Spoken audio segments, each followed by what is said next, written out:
برادران ملت اسلامی، السلام علیکم ورحمۃ اللہ وبرکاتہ۔ الحمد للہ وکفا وسلام علی حبیبہ المصطفیٰ، اما بعد فاعوذ باللہ من الشیطان الرجیم، بسم اللہ الرحمن الرحیم۔ فبما رحمۃ من اللہ لنت لهم ولو كنت فظا غلیظ القلب لانفضوا من حولک، صدق اللہ مولانا العظیم۔ بارگاہ رسالت معاب صلی اللہ تعالی علیہ وسلم میں درود پاک کا ہدیہ پیش کریں۔ اللہم صلی علی سیدنا و مولانا محمد معدن الجود والکرم وآلہ واصحابہ الکرام وابنہ الکریم وبارک وسلم صلاة دائمة سرمدا ابدا۔ عزیزان گرامی وقار، انسان کو اللہ تبارک و تعالیٰ نے جو خصوصیات عطا کی ہیں، اس میں خاص طور پر زبان اور بیان کی خصوصیت بہت اہم ہے۔ شیخ سعدی رحمۃ اللہ تعالی علیہ فرماتے ہیں، تا مرد سخن نہ گفتہ باشد، عیب و ہنرش نہ ہفتہ باشد۔ جب تک آدمی بات نہیں کرتا، اس کی اچھائی بھی چھپی رہتی ہے، برائی بھی چھپی رہتی ہے۔ انسان اپنے کلام سے، اپنی بات سے سمجھ میں آ جاتا ہے کہ کس کیٹیگری کا ہے، کس لیول کا ہے۔ اس کی گفتگو کے آداب اس کی حقیقت بتاتے ہیں، بلکہ یہاں تک کہ اس کے نسب کا بھی پتہ لگا لیا جاتا ہے اور اس کی تربیت کا بھی اندازہ ہو جاتا ہے۔ حضرت لقمان حکیم سے پوچھا گیا، نیکی کس کا نام ہے؟ تو آپ نے فرمایا، دو چیزیں اور بہت چھوٹی ہیں۔ نیکی دو چیزیں ہیں جو بہت چھوٹی ہیں۔ کہا کیا ہے؟ کہا کہ ملاقات میں لوگ اپنے بھائیوں سے مسکرانا اور نرم گفتگو کرنا۔ ساری نیکیوں کی جڑ ہے یہ، نرم گفتگو کرنا اور لوگوں سے خندہ پیشانی کے ساتھ مسکرا کر ملاقات کرنا۔ لیکن میرے عزیزو، یہ دو چیزیں بناوٹی تو بہت سارے لوگوں کے ساتھ آ سکتی ہیں، اخلاق تصنع جس کو کہتے ہیں، تکلف کے ساتھ بہت سارے لوگوں کے ساتھ آ سکتی ہیں، لیکن حقیقت میں جس انسان کی طبیعت میں یہ دو چیزیں ہونی چاہیے، وہ کب سمجھ میں آتی ہیں؟ اس وقت جو مولا علی کرم اللہ وجہہ الکریم نے فرمایا، کسی انسان کو اس کی حقیقت دیکھنا ہو تو غصے کے عالم میں اسے دیکھو۔ وہ اپنے آپے سے باہر ہوتا ہے یا اپنے مزاج کے خلاف کس طرح بات کو سن کر کے تحمل رکھتا ہے۔ سب سے بڑا پہلوان وہ ہے جس نے اپنے غصے کو کنٹرول کیا اور اپنی زبان پر قابو پا لیا، ورنہ یہ وہ لمحہ ہے جب انسان پھٹ پڑتا ہے، جو دل کے اندر ہے سب کہہ جاتا ہے۔ آپ کو میں بتاؤں، نبی کریم صلی اللہ تعالیٰ علیہ وسلم کے عظیم اخلاق کریمہ، بخاری شریف کی حدیث ہے، حضور مسجد نبوی میں تشریف فرما ہے۔ اس وقت مسجد نبوی، آج ہو سکتا ہے آپ کے ذہن میں جو امیج ہے مسجد نبوی کی، بہت بڑی عالی شان مسجد، لیکن وہ زمانہ نبوی میں اس طرح کی نہیں ہے۔ کچی دیواریں تھی، اوپر چھپر کے چھت پڑے ہوئے تھے اور مٹی کی زمین تھی۔ یہ مسجد نبوی کی شکل اس زمانے میں حضور اکرم صلی اللہ تعالیٰ علیہ وسلم اپنے صحابہ کے ساتھ بیٹھے ہیں۔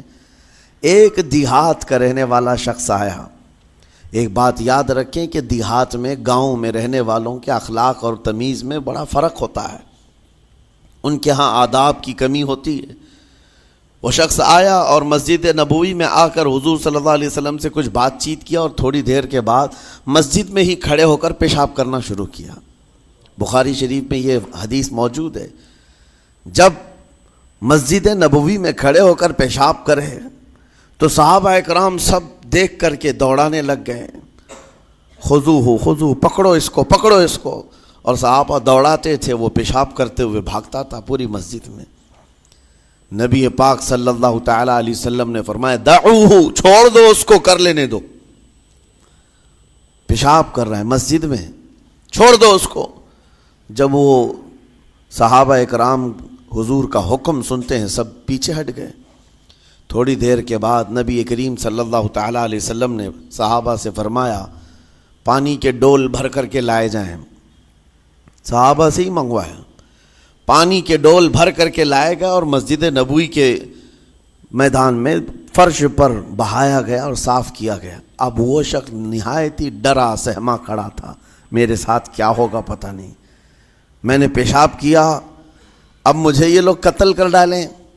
نبی کریم صلی اللہ تعالیٰ علیہ وسلم نے قریب بلایا اور فرمایا، نہایت نرم گفتگو کے ساتھ حضور فرماتے ہیں، یہ اللہ کا گھر ہے، یہاں پیشاب نہیں پیشانیاں رکھی جاتی ہیں۔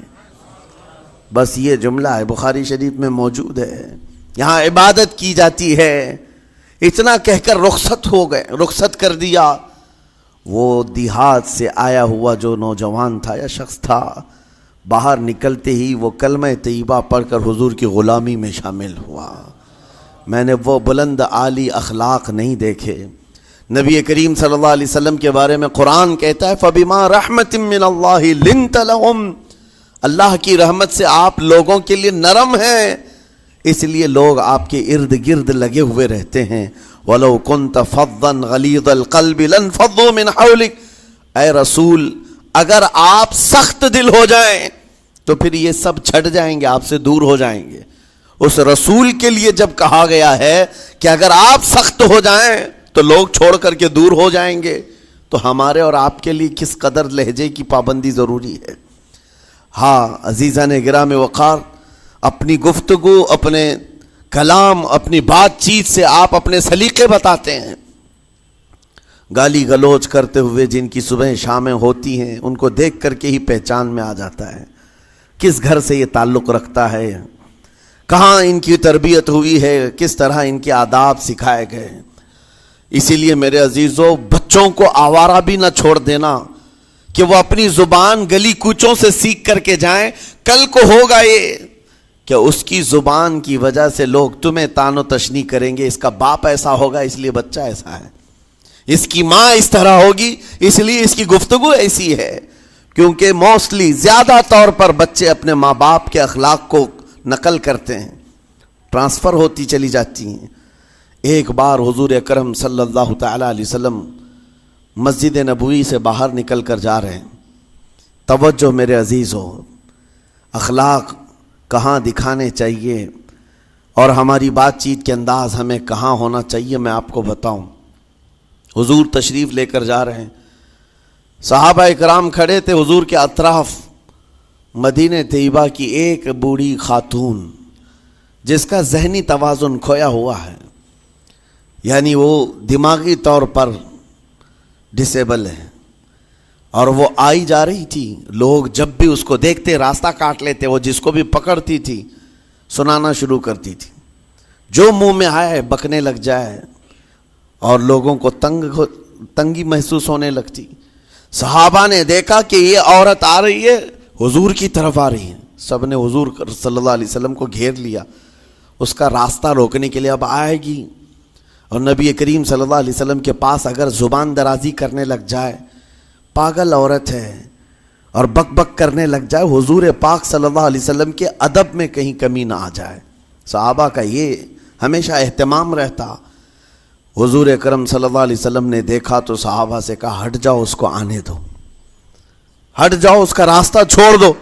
صحابہ نے کہا، یا رسول اللہ صلی اللہ علیہ وسلم، اس کا ذہنی توازن ٹھیک نہیں ہے، دماغی طور پر وہ عورت ٹھیک نہیں ہے، وہ آئے گی اور لمبی باتیں کرتی ہے، لا یعنی باتیں کرتی ہے، کہیں آپ کی شان پاک میں کوئی گستاخی نہ ہو جائے۔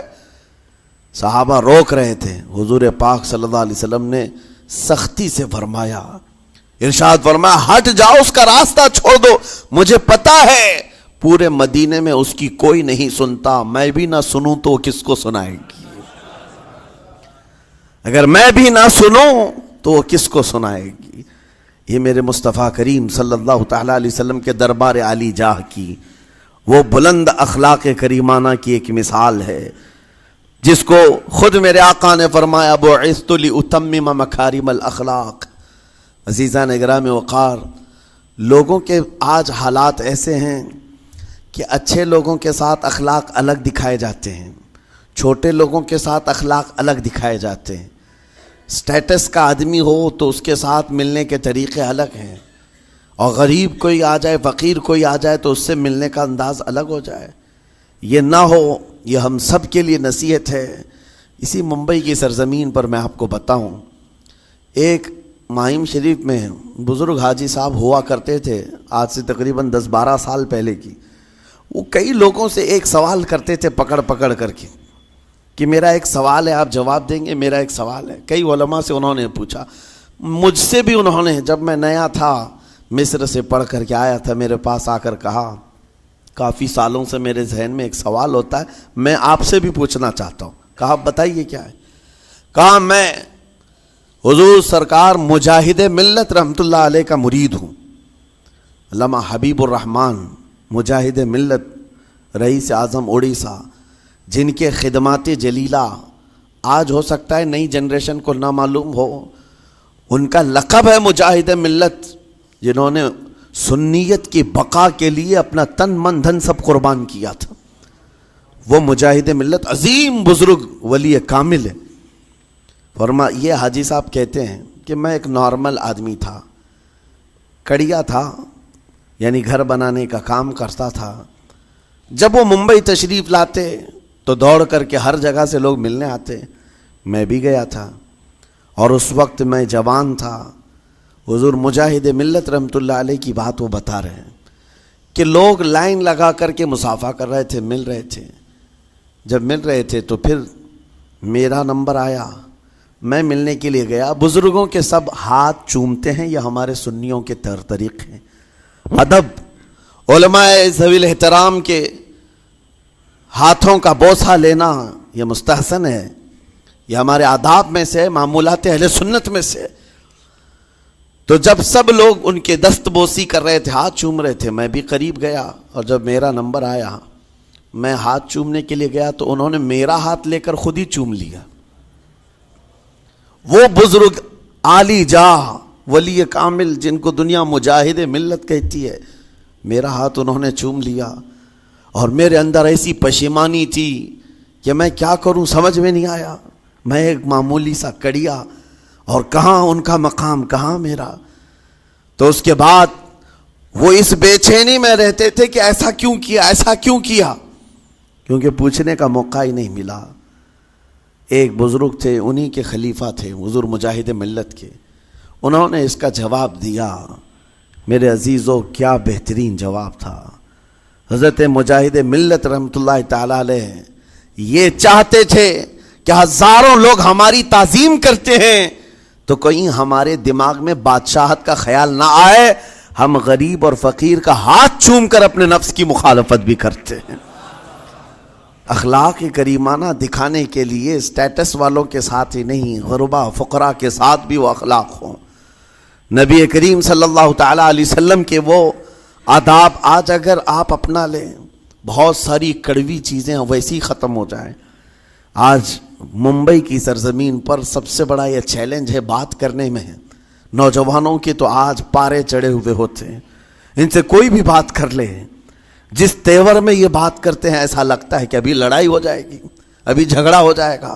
اس کی عادت سی بن گئی ہے. آپ کو پتہ ہے فرمایا گیا، عربی کا قول ہے، جراحت السنان لها التیام ولا یلتام ما جرح اللسان. تلوار سے، چاقو سے دیا ہوا زخم سوکھ سکتا ہے، زبان سے دیا ہوا زخم کبھی نہیں سوکھتا. زبان سے دیا ہوا زخم نہیں سوکھتا. بولنے سے پہلے 1000 بار اس بات کو خیال ہونا چاہیے کہ میں جس کو بول رہا ہوں کہیں اس کا دل چھلنی تو نہیں ہو جائے. میری زبان یہ ہوتی 50 گرام کی چھوٹی زبان ہے، لیکن بڑے بڑے لوگوں کے کلیجے چیر کر رکھتی ہے، بڑے بڑے لوگوں کے دلوں میں سوراخ کر کے رکھتی ہے، زخمی کر کے رکھتی ہے اس کا استعمال. اسی لیے روایت میں ملتا ہے کہ جب انسان صبح کرتا ہے تو سارے اعضاء، ہاتھ، پیر، آنکھ، کان، ناک، سارے اعضاء سب سے پہلے زبان سے یہ عرض کرتے ہیں، اس کی پناہ مانگتے ہیں. کہتے ہیں آج تو صحیح سلامت رہے گی تو ہم سب صحیح سلامت رہیں گے، اور اگر تو پھسل گئی تو عذاب ہم پر بھی ہوگا. زبان بولتی ہے، مار کسی اور کو پڑتی ہے. کوئی زبان کو مارتا نہیں ہے، گالی زبان دیتی ہے، لیکن مار کبھی پیٹھ پہ پڑتی ہے، سر پہ پڑتی ہے، ہر جگہ پڑتی ہے. تو یہ زبان نبی کریم صلی اللہ تعالی علیہ وسلم نے ارشاد فرمایا من یضمن لی ما بین لحیتیہ وما بین، حضور پاک صلی اللہ تعالی علیہ وسلم فرماتے ہیں جس نے دو چیزوں کی ضمانت مجھے دے دی، حفاظت کی، میں اسے اضمن لہ الجنہ، میں اس کو جنت میں لے جانے کی ضمانت دیتا ہوں۔ دو چیزیں کیا ہیں؟ حضور فرماتے ہیں ایک دو جبڑوں کے بیچ میں جو موجود زبان ہے اس کی حفاظت کر لے، اور دو رانوں کے بیچ میں جو شرمگاہ ہے اس کی حفاظت کر لے، یہ دو چیزیں جس نے بچا لیا میں اس کو جنت میں لے جانے کی ذمہ داری دیتا ہوں، ضمانت دیتا ہوں۔ اس کا کتنا بڑا کردار ہے، یہ زبان کا کتنا بڑا کردار ہے۔ اور حضور نے ایک بار پکڑ کر کے فرمایا تھا، زبان کو پکڑ کر کے کہا تھا یہ وہ زبان ہے جو انسان کو جنت میں بھی لے جاتی ہے اور دوزخ میں بھی لے جاتی۔ کلمہ کس سے پڑھتے ہیں آپ؟ لا الہ الا اللہ، زبان ہی سے تو پڑھتے ہیں، اسی کلمے نے آپ کو جنت تک پہنچایا۔ اور کافر جو کفر کرتا ہے وہ بھی زبان سے ہی کرتا ہے، اور زبان اسے ہمیشہ کی دوزخ میں لے جاتی ہے۔ اس زبان کو چلانے سے پہلے 1000 بار سوچ لیں کہ آج لہجوں کی سختیاں بڑھتی چلی گئیں، اور آپ کو پتہ ہے قرآن پاک میں رب تعالیٰ نے یہ فرمایا وَلَا تَقُلْ لَهُمَا اُفٍّ وَلَا تَنْهَرْهُمَا، والدین کے بارے میں بچوں کو کیا کہا گیا؟ ان کو اف تک نہ کہو۔ لیکن زبان جب کھلتی ہے نا، ماں باپ کے خلاف نوجوانوں کو ہم نے دیکھا ہے گالی گلوچ کرتے ہوئے اور اتنی بری باتیں کہتے ہوئے، معاذ اللہ۔ عزیزان گرامی وقار، حضور نے تو یہ فرمایا جس نے پلٹ کر کے اپنے ماں اور باپ کو سخت لہجے میں بات کیا یا ان کی نافرمانی کی، حضور فرماتے ہیں میرا دل چاہتا ہے کہ اس کے گھر کو آگ لگا دوں، آگ لگا دوں۔ اس لیے اس بات کو ہمیشہ یاد رکھیں، تمہارے لہجے کی سختیاں کسی کو زخمی کر دیں تو آخرت خراب ہو جائے گی، آخرت خراب ہو جائے گی۔ حضرت علقمہ رضی اللہ تعالیٰ عنہ حضور کے صحابی ہیں، حضور صلی اللہ علیہ وسلم کے صحابی ہیں، آخری وقت آ گیا تھا لیکن زبان نہیں کھلتی تھی۔ ان حضور پاک صلی اللہ علیہ وسلم کے پاس سفارش لائی گئی کہ آپ کے وہ ساتھی ہیں انتقال کر رہے ہیں لیکن زبان پر کلمہ بھی نہیں آتا۔ حضور تشریف لائے، دیکھا، پوچھا گھر میں ان کے کون کون ہے؟ کہا بیوی ہے اور ماں ہے۔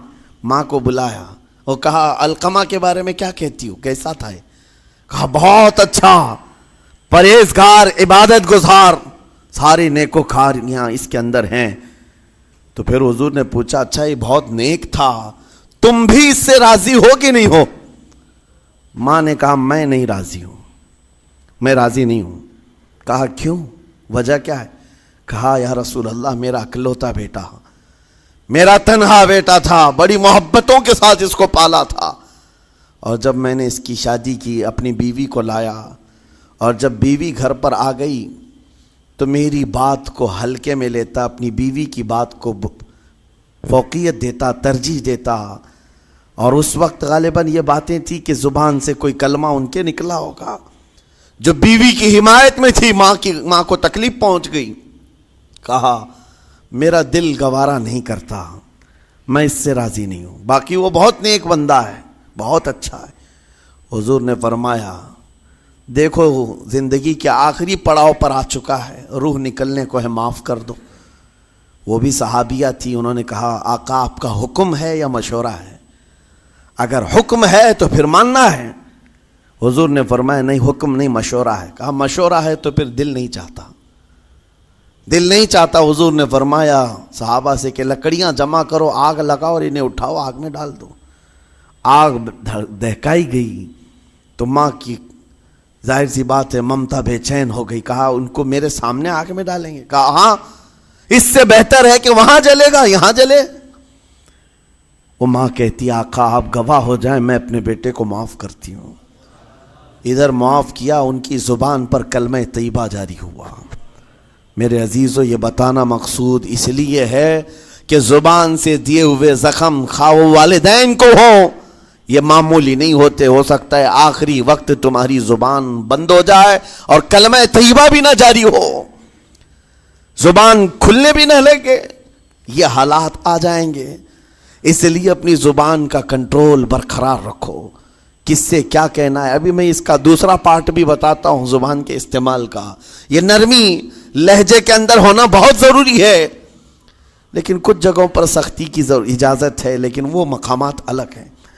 نرم لہجہ حضور پاک صلی اللہ تعالیٰ علیہ وسلم کے فرامین میں سے ہے۔ ایک بات بڑی بغداد مقدسہ میں نے ایک ولی پاک کی زیارت کی، ان کے آستانے پر بھی میں ابھی بیان کیا تھا۔ حضرت بہلول دانا مجذوب بزرگ تھے، اور بغداد کی گلیوں میں کہیں پر بھی بیٹھ جاتے تھے، اور جو جانکار تھے وہ سمجھتے تھے اللہ والا بندہ ہے۔ مجذوب کس کو کہتے ہیں؟ جس کی یاد الہی میں عقل فنا ہو گئی، ختم ہو گئی، اللہ کے ذکر میں اور اللہ کی یاد میں اپنے آپ کو فنا کر دیا ہے، اس کے اوپر شریعت کا قلم نہیں۔ ظاہر سی بات ہے شریعت کے سارے احکام اس پر ہیں جس کی عقل سلامت ہے۔ عاقل ہو، بالغ ہو تو نماز فرض ہے نا، عقل ہی نہیں ہے تو وہ مجذوب ان اولیاء کو کہتے ہیں۔ لیکن ان کے بارے میں حدیث میں ہے، اللہ کے نبی نے فرمایا وہ ایسے بندے ہیں کہ اگر اللہ کو قسم دے دیں کسی بات کی، اللہ ان کی قسم پوری کرتا ہے۔ وہ بہلول دانا بیٹھے ہوئے تھے، بغداد کا ایک مشہور تاجر تھا، لیکن خستہ حال تھا، بہت نقصان اٹھا چکا تھا، خسارے میں چل رہا تھا، بزنس پورا لاس میں، اور وہ پریشان حال بہلول دانا کے پاس آیا، گڑ گڑایا، کہا کہ حضور مجھے بچا لیں، رحم کر لیں، میں تاجر ہوں، لٹ گیا ہوں، لاس میں ہوں، کچھ آپ فرما دیں، میں کیسے اس بھنور سے نکلوں؟ بہلول دانا نے دیکھا، کہا ٹھیک ہے کچھ پیسے بچے ہیں؟ کہا ہاں ہے، وہ بس اتنا سرمایہ ہے کہ مال لیتا ہوں پھر بیچ دیتا ہوں، نفع نہیں ہوتا۔ بہلول دانا نے کہا ایک کام کر، کالا کپڑا جتنا ملتا ہے سب خرید لے، پورے شہر سے کالا کپڑا جہاں جہاں مل جائے سب لے کر اسٹاک کر لے۔ کہا جی حضور آپ نے جیسا فرمایا۔ گیا، جتنا سرمایہ تھا سب لگا دیا، کالا کپڑا خرید کر ایک جگہ اسٹاک کر دیا۔ اللہ والے کا حکم تھا، لیکن ہوا یہ کہ بغداد کا معمول تھا، 8 دن گزرے نہیں تھے کہ وہاں وقت کے حاکم کا انتقال ہوا، اور جب حاکم کا انتقال ہوتا تو شہر کے جتنے بڑے لوگ ہوتے، رئیس لوگ، وہ اس کے سوگ میں، اس کے غم میں کالا کپڑا پہنتے تھے، اور کالا کپڑا سوائے اس تاجر کے کسی کے پاس نہیں تھا، اور سارے بڑے لوگ پیسوں سے اس کے پاس کالا کپڑا خریدنے آئے، یہ منہ بولے قیمت پر، جیسے تیسے جتنی قیمت پر بولے سب خرید کر لے جاتے، اور پل بھر میں ایک دن کے اندر وہ بہت بڑا کروڑ پتی بن گئے، بہت مال آ گیا۔ یہ بات یاد رکھیں، اللہ مال دیتا ہے، اس کے بعد پھر آزمائش بھی ہوتی ہے۔ مال اتنا آ گیا، اب لے کر کے مستیاں تھیں، چند دن گزرے، ظاہر سی بات ہے مال کو بڑھانے کی تمنا ہر ایک کی ہوتی ہے، کوئی یہاں پر اینڈ کرنے والا نہیں ہے دنیا میں، چاہے اس کا بزنس اربوں پر بھی پہنچ جائے، اسے آگے پہنچنا ہے۔ چند دن گزرے تھے، 8-10 دن، پھر آیا حضرت بہلول دانا کو ڈھونڈتے ہوئے، ایک جگہ میدان میں یہ مجذوب بزرگ بیٹھے مل گئے، آیا اور کہا او دیوانے بتا اب کیا خریدوں، پیسہ بہت ہے ابھی میرے پاس، بتا دیوانے اب کیا خریدوں؟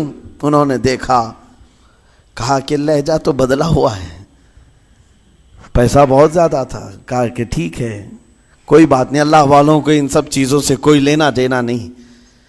آپ نے کہا مال جتنا ہے تیرے پاس سب لے کر کے خربوز خرید لے، تربوز خرید لے، جس کو کلنگڑ کہتے ہیں، تربوز پورے خرید لے۔ اس نے کروڑوں کی جائیداد پورے تربوزوں میں لگا تھی، سب تربوز خرید کر سٹاک کر دیا ایک جگہ، اور اس کے گمان میں یہی تھا کہ چند دن گزریں گے، کوئی ایسا ہی حادثہ ہوگا جب تربوز منہ مانگی قیمت پہ لوگ خریدیں گے اور میں بیچوں گا۔ پورا مال تربوز میں لگایا، 2 دن 4 دن 6 دن 8 دن گزرے، کوئی حادثہ نہیں، ادھر تو تربوز سڑنے لگ گئے، وہ تو زیادہ دن سٹاک نہیں کیے جا سکتے، سڑن شروع ہو گئی، پھر تھوڑے دنوں کے بعد پورے کے پورے سڑ گئے، کروڑوں کا مال تربوز میں سڑ کے چلا گیا، وہ کچھ بھی نہیں سکا، کچھ نہیں کر سکا، واپس چیختا چلاتا اسی حالت میں آیا، پہلے سے بھی زیادہ بدتر حالت میں آ گیا ہوں، دوڑتے ہوئے آیا، حضرت بہلول دانا کو ڈھونڈتے ہوئے، کہاں ہیں؟ وہ اسی جگہ بیٹھے ہوئے مٹی میں بیٹھے رہتے تھے، قریب آیا اور کہنے لگا کہ آپ نے میرے ساتھ ایسا کیوں کیا بہلول؟ بہلول دانا نے کہا کیا ہوا؟ کہا میں تو لٹ گیا، تربوز میں پیسے لگائے آپ کی وجہ سے اور پورے سڑ گئے۔ بہلول دانا نے کہا میں نے تو کچھ نہیں کیا، پہلے تو تجھے نفع ملا تھا وہ تیرے لہجے کی وجہ سے، اب خسارہ ہوا ہے تیرے لہجے کی وجہ سے۔ پہلے جو آیا تھا بات کرنے کے لیے اس وقت تیری تمیز الگ تھی، تیری تہذیب الگ تھی، اخلاق الگ تھی، گڑ گڑا کر کہا تھا کہ میں لٹ گیا ہوں آپ رحم کر دیں۔ دوسری بار آ کر کے کیا کہا؟ او دیوانے بتا کیا خریدوں؟ لہجہ بدل گیا تو پوری حیثیت بدل گئی۔ زبان ہماری اونچائی پر بھی لے جاتی ہے اور نیچے بھی لے آتی ہے۔ اس بات کو ہمیشہ ملحوظ رکھیں کہ اس زبان سے بہت سارے لوگ نفع بھی اٹھاتے ہیں، بہت سارے لوگوں کو نقصان بھی ہوتا ہے۔ لیکن ساتھ میں یہ بات بھی عرض کروں، نرم گفتگو کرنے کا عادی ہر ایک کو ہونا چاہیے، نرم گفتگو کرنے کا عادی ہر ایک کو ہونا چاہیے، اس کی نیکیوں کی علامت ہے، اس کے اخلاق کی علامت ہے۔ لیکن ساتھ میں امام شافعی رحمۃ اللہ تعالی علیہ نے یہ بھی فرمایا، چاہے جتنی بھی نرم طبیعت ہو انسان کی، اللہ اور اس کے رسول کے لیے غیرت ہونی چاہیے۔ اللہ اس کے رسول کے خلاف بات سنے تو پھر نرم لہجے کا استعمال نہ کرے، پھر وہ بزدلی کہلائے گی، وہ بزدلی کہلائے گی۔ آج میں ایک بات یہ بھی بتا دوں، بہت سارے لوگ یہ سمجھتے بھی ہیں، ابھی چند دن قبل میں ماررہ مطہرہ میں بیان کیا اخلاق کے، اولیاء اکرام کے مذہب و مسلک پر، اور پچھلے 15 سالوں سے میں نے بہت سارے خطابات کیے ہیں اخلاق پر، معاشرے کی برائیوں پر، لیکن ابھی چونکہ چند دنوں میں جلسے پروگرام بہت سارے ہو گئے اور عظمت ناموں سے رسالت پر زیادہ گفتگو ہونے لگی، تو لوگوں میں ایک امیج الگ بیٹھی ہوئی ہے۔ اور ابھی ہم نے اخلاق حسنہ پر گفتگو کیا کی 8 دن پہلے، ایک بزرگ نے مجھ سے پوچھا ایسی بھی تقریر کرتے ہیں آپ ایسی بھی تقریر کرتے ہیں، یعنی نرم گفتگو بھی کرتے ہیں؟ مطلب یہ ہے کہ ہماری امیج ایسی بنا کر رکھیں کہ ہم ہر وقت چلاتے ہی رہتے ہیں، ہر وقت للکارتے ہی رہتے ہیں۔ میرے عزیزوں، میں یہاں پیغام دینا چاہتا ہوں، ہم قرآن کے اس آیت پر عمل کرنا چاہتے ہیں جو مولا نے فرمایا اشداء علی الکفار رحماء بینہم، مومنین کی شان ہے، صحابہ کی شان ہے، وہ کافروں پر سخت ہوا کرتے ہیں اور مومنوں کے لیے نرم دل ہوا کرتے ہیں۔ زبان کی نرمی ایمان والوں کے لیے ہے، زبان کی نرمی محبت مصطفیٰ کے لیے ہے، عاشقان مصطفیٰ کے لیے ہے، ساتھ میں زبان کی سختی کفار و مشرکین کے لیے ہے، گستاخان رسول کے لیے ہے۔ اور اگر یہ چیز نہیں آئی تو پھر آپ سمجھ لیں نیک اس وقت نہیں کہلائے گا آدمی۔ بعض لوگوں کو ایسا لگتا ہے نرم بات کرنا چاہیے، نرم گفتگو، بالکل صحیح ہے، یہ اخلاق ہے، لیکن اگر ایسے مقامات پر جہاں تمہارے نبی کو کوئی گالی دے رہا ہو، رب کی شان میں کوئی بھونک رہا ہو، اس وقت تم کہو کہ اخلاق ہے، نرم بات کرنا چاہیے، یہ بے غیرتی ہے، یہ بے غیرتی ہے۔ تمہاری بیوی کو اگر تمہارے سامنے کوئی چھو دے اور اس کے بعد تم ہنس کر کے اس سے کہو ٹھیک ہے جائیے صاحب، آپ کو کہا جائے گا بے غیرت آدمی، بے غیرت آدمی ہے۔ انسان کو اپنی بیوی، اپنی بیٹی، اپنی ماں پر بھی غیرت ہوتی ہے، وہ سنتا نہیں ہے، یہ پیدائشی ہے، فطرت ہے انسان کی۔ اور مومن کی شان یہ ہے سب سے بڑی غیرت اس کے لیے اللہ اور اس کے رسول کے لیے ہوا کرتی ہے۔ اللہ اور اس کے رسول کے لیے ماں اور باپ کو گالیاں ایک وقت میں برداشت کر بھی لے جائے، لیکن اللہ اور اس کے رسول کی شان میں وہ ہرگز برداشت نہ کرے، یہ ایمان کی علامتوں میں سے ہے۔ بہرحال میں نے زبان کے دونوں استعمال آپ کو بتائے، سخت لہجے بھی ہیں، نرم لہجے بھی ہیں، لیکن جب آپ کا پالا کسی گستاخ سے نہ پڑے تو ہمیشہ نرم گفتگو کرنے کے عادی بنے۔ مومنین میں نرم لہجے کا اختیار ہمیشہ رہے، اس سے اخلاق آپ کے بتائے دکھائے جاتے ہیں، اس سے آپ کے اخلاق معلوم ہوتے ہیں، ساتھ ہی معاشرے میں نرمی اور محبت کا ماحول بھی قائم ہوتا ہے۔ ڈانٹنے کے طریقے بھی میں آپ کو بتاؤں، میرے والد گرامی فرمایا کرتے تھے، حضور حافظ ملت رحمت اللہ علیہ جو الجامعۃ الاشرفیہ مبارک پور کے بانی ہیں اور بڑے محدث، جنہوں نے ایک نہیں ہزاروں عالم پیدا کیے، اس ہندوستان کی بات کر رہا ہوں، حافظ ملت رحمۃ اللہ علیہ پوری بخاری شریف پڑھاتے تھے، تقریباً 40 سال تک انہوں نے پڑھایا بخاری شریف. میرے والد ان کے شاگرد ہیں. فرماتے ہیں جب وہ بہت زیادہ ناراض ہو جاتے کسی سے، ڈانٹنا ہوتا، ہر استاد بچے کو ڈانٹتا ہے، کبھی کچھ بچہ نافرمانی کر جائے یا مزاج کے خلاف بات کرے تو استاد ڈانٹتا ہے. تو حافظ ملت رحمۃ اللہ علیہ اگر کسی شاگرد کو ڈانٹتے بھی غصے میں تو کہتے ہیں اے جنتی کیا کر رہا ہے. کہتے ہیں اگر یہ جملہ قبول بھی ہو جائے تو بچہ جنتی ہو جائے. لہجے کی یہ استعمالات اولیاء سے سیکھو میرے عزیزو. غصے پر کنٹرول اس وقت تمہارے اخلاق معلوم ہوتے ہیں جب تمہارا غصہ عروج پر ہوتا ہے، اس وقت تمہاری حقیقت لوگوں کے سامنے آتی ہے. وہ اپنے شاگردوں کو ڈانٹتے بھی تو جنتی کہہ کر ڈانٹتے ہیں، یعنی کوئی گالی نہیں ہے، کوئی برے کلمے نہیں ہیں، بلکہ ایسا جملہ ہے کہ اگر قبول بھی ہو گیا استاد کی زبان سے، اس کی تو زندگی وصول ہوگی، اس کا بیڑا پار ہو گیا. ہمارے درمیان ماں باپ کو بھی یہ چاہیے کہ بچوں کو کس طرح کے اخلاق آپ دے رہے ہیں. گفتگو کرنے کے متعلق قرآن میں اللہ تعالیٰ نے آداب بتائے ہیں.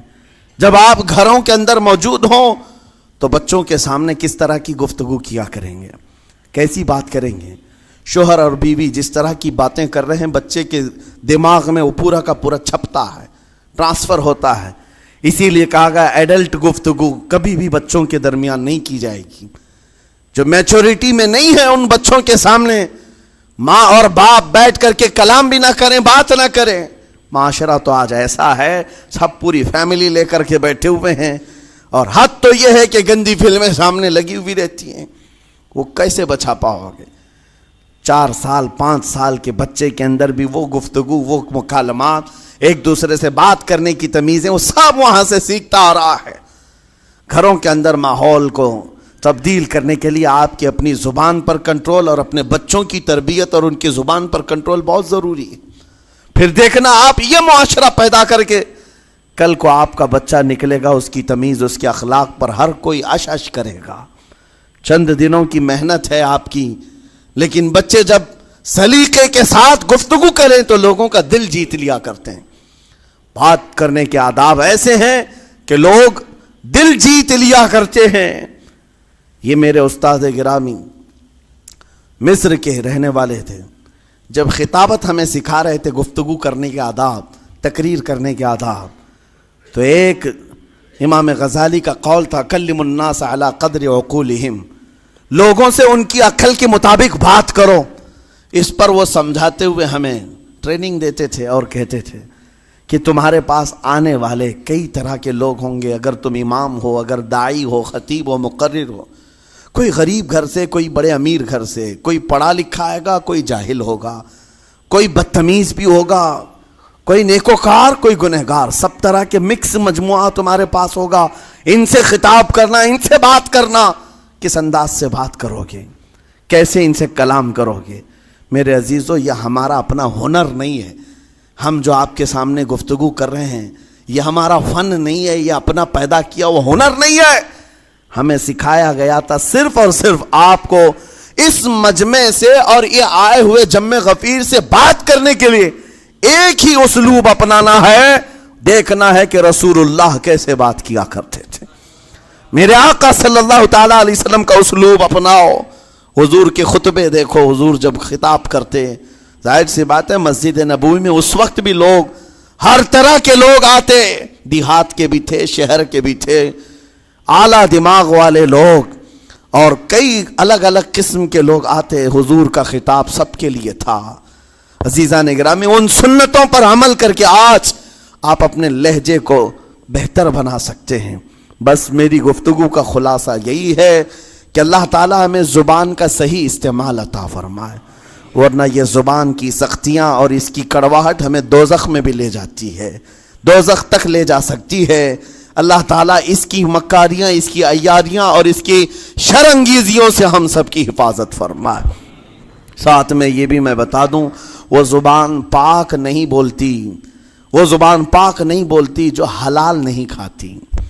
یہ بھی بزرگوں نے فرمایا ہے, یہ زبان پاک نہیں بولتی جو حلال نہیں کھاتی. اسی سے ہر کچھ گزرتا ہے, اندر پیٹ میں جاتا ہے. حلال لقمے اس سے گزارو تو زبان پاک بولے, اللہ کا ذکر کرے اور تمہیں زبان میں وہ لذت آنے لگ جائے. لیکن اس سے حرام لقمے گزارتے رہو گے, اس کے لہجے کی سختیاں بھی آ جائیں گی, اس کے اندر کڑواہٹ بھی آ جائے گی, گالی گلوچ, یہ سارے استعمالات یہ زبان کرنے لگ جائے گی. کیوں؟ اس سے حرام لقمے جو گزارے جا رہے ہیں. اس چیز کا بھی خیال ضروری ہے. زبان کو جس طرح کا پیٹرول دو گے ویسی چلے گی یہ گاڑی. جس طرح کا ڈیزل اس کے اندر ڈالتے ہو, حرام یا حلال, یہ بہت معنی رکھتا ہے.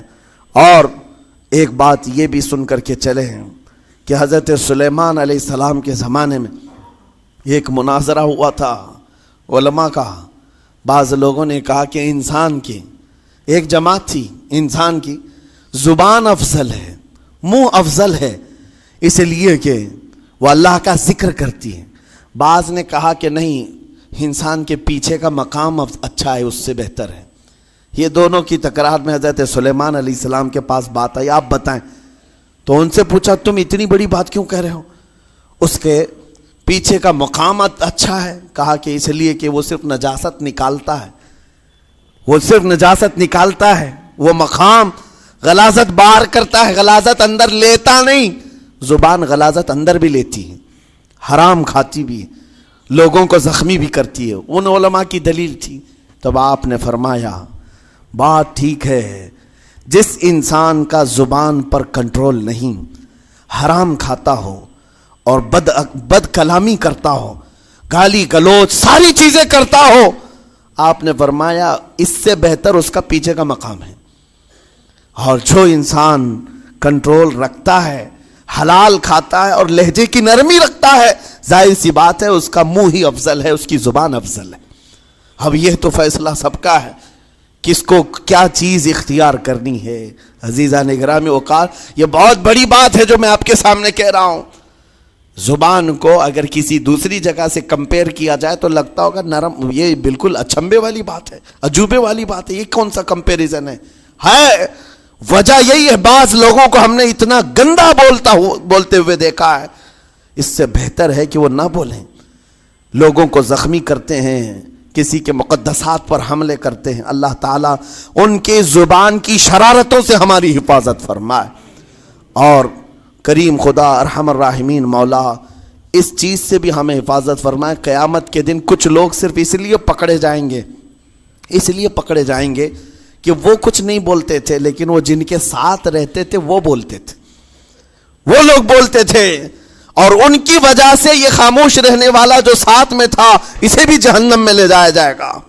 اور وہ اس دن کہے گا پکار کر, یا ویلتا لیتنی لم اتخذ فلانا خلیلا, اے کاش میں فلاں کی دوستی نہیں کیا ہوتا تو اچھا ہوتا, آج میں بچ گیا ہوتا. اپنے ماحول کو بچاؤ, جہاں زبان کی خرابی دیکھو اپنے آپ کو بھی بچاؤ اور اس ماحول سے بھی اپنے کو دور رکھو. اللہ کی بارگاہ میں دعا ہے مولا تعالیٰ اس زبان کو خالص اپنے ذکر میں لگائے اور اپنے حبیب پاک کے ذکر میں لگائے. مولا تعالیٰ ہم کو زبان کی بد کلامیوں سے محفوظ و مامون فرمائے. وآخر دعوانا ان الحمدللہ رب العالمین. السلام علیکم. کھڑے ہو جائیں, صفوں کو اچھی طرح درست کریں, پھر سنتیں پڑھیں. اوپر والے حضرات بھی کھڑے ہو جائیں, صفوں کو اچھی طرح درست کریں برائے کرم. اور جن حضرات کو جگہ نہ ملے برائے کرم دوسری جماعت کا انتظار کریں. جن حضرات کو جگہ نہ ملے برائے کرم دوسری جماعت کا انتظار کریں. کھڑے ہو جائیں بھائی سب لوگ.